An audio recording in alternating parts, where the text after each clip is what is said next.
In 2024, I've seen a few celebrities come out and speak openly about not being from Africa. The first person that I saw do this was Cameron. I'd rather feeling black than African American. Because Africans don't even Wow. because they don't. And Americans do? Well, you're American, Mace. You're born in America. When you go to the Olympics, and when I say African American, you go over there, they call us Yankees and all that. They with us, but we're not from the motherland. We're from America. So I'd rather say I'm a black American. When we go to the Olympics as a country, and somebody black is fighting from the United States, you don't say African American, you say American. You don't even put a color on it. It's an American fighter fighting a European fighter, or China or Japanese or anything. You're known in the Olympics as an American. It doesn't matter what color you are. You're an American. But now we have a different person talking about it. It's Trick Daddy. I don't know where this came from, where the energy came from, but Trick Daddy, who's an African-American rapper from Miami, has certain things to say about his African lineage. This is becoming more common with African-Americans in the United States, again with delineating themselves from Africa as a whole. I want to get into this and I'm going to come back. My mama can't tell me not one story about Africa. My grandma ain't never tell me one story about no motherfucking Africa. I don't know nothing about Africa. All I know is all the African people I know and run into, they think they better than us over here. So what you pussies worry about me saying that I'm not African? I'm just American. You niggas got a problem? And if your fucking ass. Your shit. Don't bring my name up. I don't know you, so I'm not bringing you name. I'm still not saying you name. So what the you mean this show you can talk about? You got my name in your mouth. Both of you looking like ass. Damn. And I'm with the shit. I don't care how old I am. We about the same age. Oh, y'all, Africa this. Ain't there one of you fuckers trying to go back to Africa? Who trying to go back to Africa? Everybody come over here to America, talk about, because back at home, because back in my country, take your back to your country. I'm from America. They can't deport me. They can't come get me. So I want to get to the original clip of what he talked about. I'm trying to figure out how Afro get in front of motherfucking race. I ain't never been to Afro color. I never been to Africa. Afro or Africa. Never been there. I'm not from Africa. I'm born and raised in Goose, Florida. I'm born in Goose, raised in Liberty City in the Poker Bean Project. I ain't never went to Africa. Ain't thinking about going there. And I heard it's a beautiful place. Yeah. And I know it's the motherland. Yes. But not my mother, not her mother, and not her mother's mother. That ain't their land. America, real true land is right here in the U.S. soils. Now I think this one's going to talk about the role of Africans in the slave trade. How y'all think y'all people got to own slaves? How y'all think y'all people got to trick millions and millions of Africans to the United States? They sold their ass. They betrayed them. They bamboozled them. They lied to them. They hoodwinked them. That's what they did. Ain't no white man come all the way from Spain nor Europe, travel all the way to Africa to get all these niggas and bring them to the USA with no problem. They tricked niggas. Niggas was sold by other niggas. And that's what y'all arguing over? Y'all arguing over that was sold by other niggas. That's what y'all arguing over.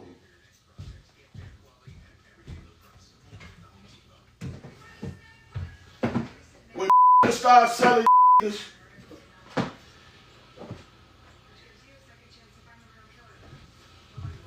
start selling you, guess what? Were refurbished. Y'all had already been sold. Had sold y'all the niggas did y'all just sold y'all the and crackers sold y'all the other. Okay, guys, so you heard that. Let me just say this, okay? We're going to have some African Americans that have a disdain for Africa in this way. Hey, my dad, who's never been to Africa, talks very similar to that, okay? I have family members that talk like that.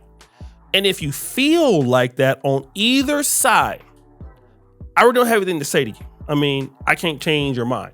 Now, again, I'm an African American, and then I have to be true in my own delineation from other blacks because of my culture. And I know people do that to me. But that doesn't mean that I'm not willing to work with other groups, okay? And I think that we got to also understand in the black world, people are going to work with you if you can benefit them. Sometimes we gotta look at it from a pragmatic approach.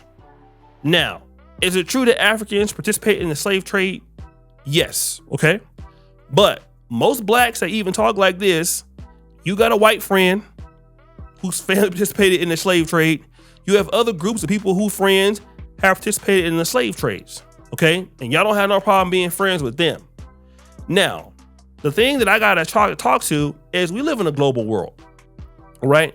And everybody is not the same.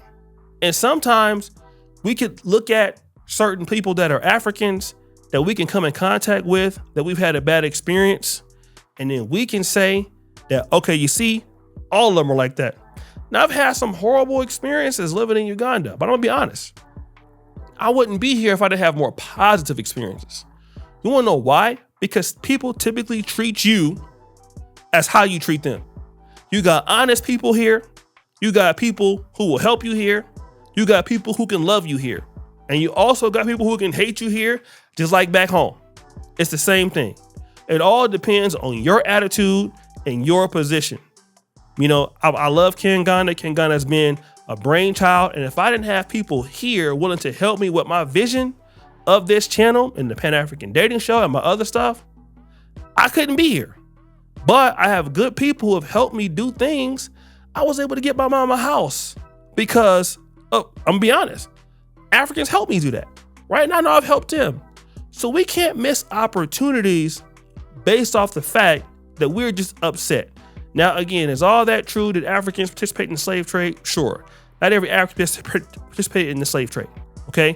Now, if you want to be looked at as hashtag FBA, you want to be looked at that your home is from America, not in Africa, that's fine. I don't think nobody wants to hear and dispute that. You know, like I said, if somebody was to tell me, and I've had people tell me before, you're not a real African, I used to get upset about it. I don't care about that anymore, right? What I care about at the end of the day is with me working with you, does it help my life and does it help your life? Those are the conversations that typically I think we should be focused on. You know what I'm saying? I've met some great people. One of my best friends is Niyi Adarabigbe, Nigerian guy, never been to the States, but you know what? Love him like a brother. Also got African American friends who've been good to me. And do you know what? You can meet good people everywhere, and you can meet bad people everywhere. And we need to be focused on that and not limit ourselves in the box because, okay, well, you from over there and I'm from over here. No, you got to keep the lines of communication open. I'm gonna tell you why. I lived in Poland for 6 years. The country next to Poland going west is Germany. Germany did a number on Poland in the 40s. Polish and Germany, Polish people and Germans do not like each other historically, or going towards the east, Polish and Ukraine. But you know what? When things, if it benefits both groups, they'll work together. Okay? They'll work together. And even though Trick Daddy's on that little rant right there, Trick Daddy didn't met Africans in Miami that he didn't did business with, and he didn't help and all that other stuff, and vice versa. Because we all look at people as the individual. And I don't want ever for people to be like, well, you know what? I ain't, you know, I dislike Africa and I ain't really, well, okay, I understand all that, man, but don't miss an opportunity because you're just mad for no reason. And that's what I don't get. A lot of people can help you also. Don't nobody care. Let me tell you this, man. When I talk to somebody or I bring them on the podcast, nobody cares I'm an African-American from Sacramento, California. You know what I'm saying? I'm from Del Paso Heights. I got the hashtag FBA lineage or African American lineage. Nobody cares about that. What the person cares about is, are you a good person? Are you a nice person? And do I have a positive experience dealing with you? Now, once they do that, and they can say, oh, well, he's from that community. They do good stuff. Okay, there we go. You know, I think that a lot of us, when we can feel like Trick Daddy, we can sometimes stop our opportunities, man. And I'm telling you, as hard as it is to do things in Africa or with the African community, that's a lot of people that can help us. You know, they can help us and that want to help us. I'm just going to be honest, man. I don't want to get canceled for this. But me coming to Uganda and coming to Africa, people have helped me, and I hate to admit this, almost to the same level of if you know, then maybe they may help somebody else. That I don't want to even admit that because it sounds bad. You know what I mean? But I've gotten opportunities just because.